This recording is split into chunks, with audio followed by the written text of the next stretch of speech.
This guy. It's an amazing thing to me. I wanted to bring my buddy Andy McCarthy on because there is no better expert on these sorts of matters than Andy.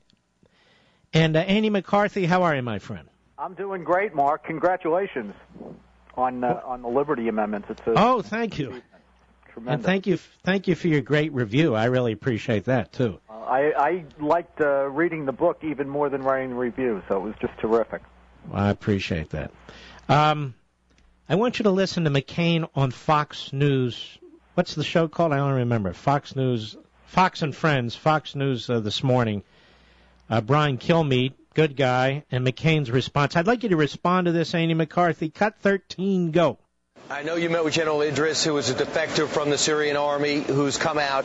Some say that he does have tie to Muslim extremists. I don't know. Well, listen to this video, Senator McCain, of a Syrian, it looks like a fighter jet being shot out of the sky. Listen to what they say afterwards. Allahu Akbar! Allahu Akbar! I have a problem helping those people out if they're screaming that after a hit.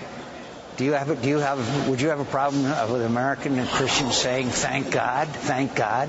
That's what they're saying. Come on. Of course they are Muslims, but they are moderates, and I guarantee you that they are moderates. I know them, and I've been with them. For someone to say Allah Akbar is about as offensive as someone saying thank God. You know, Andy McCarthy, is this man as ignorant as he appears to be? I think so. Shortly stated, I think so. I mean, anyone who could, with a straight face or as straight a face as McCain gets, could make a statement like that after the 20 years of history that we have, and in light of the scholarship that you can actually master in about 5 minutes on the internet about what the background of the phrase Allahu Akbar means.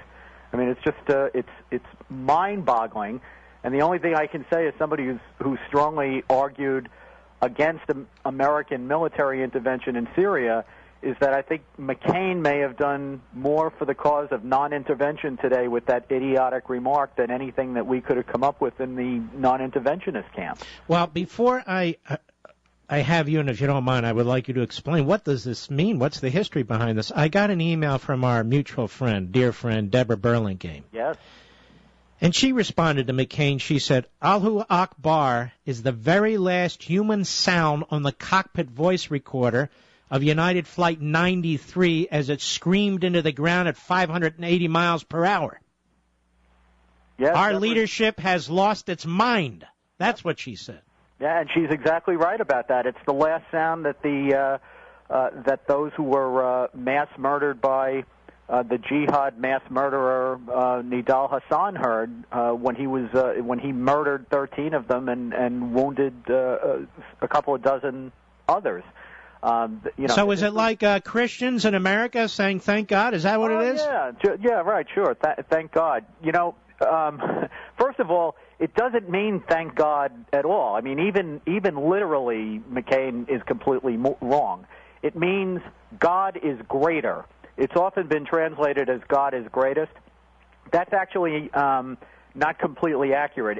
It's a comparative, literally, in Islam, and there's a reason for that.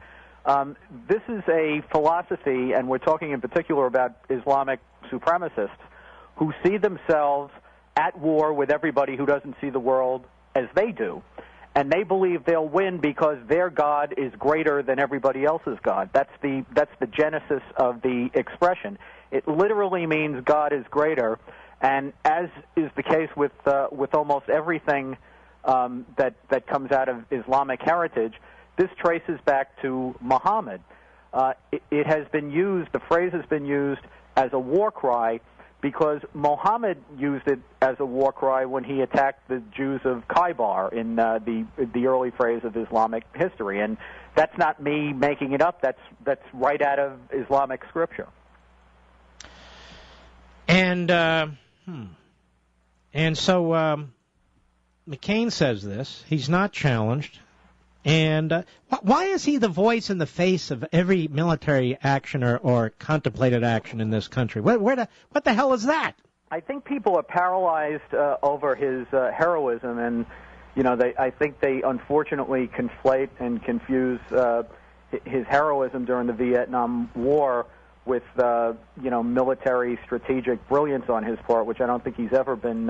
Certainly, I don't think those who were educated with him and who've been around him would accuse him of that. But the Republicans have fallen lockstep behind him, and he's been all over the place, Mark. He back in with respect to Libya.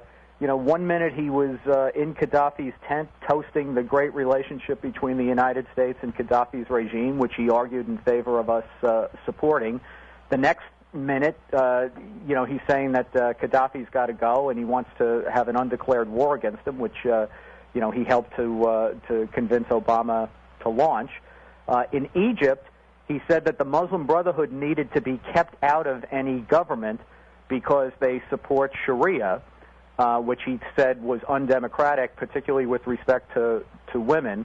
Then when the Muslim Brotherhood was installed, he decided they weren't so bad after all and that these were guys we could play ball with, and that Sharia isn't so bad, it turns out, either. And now, he's no matter how wrong he is, the Republicans seem to line up right behind him, and it's maddening and it's baffling, and I don't think things are going to get better for them until they stop doing it.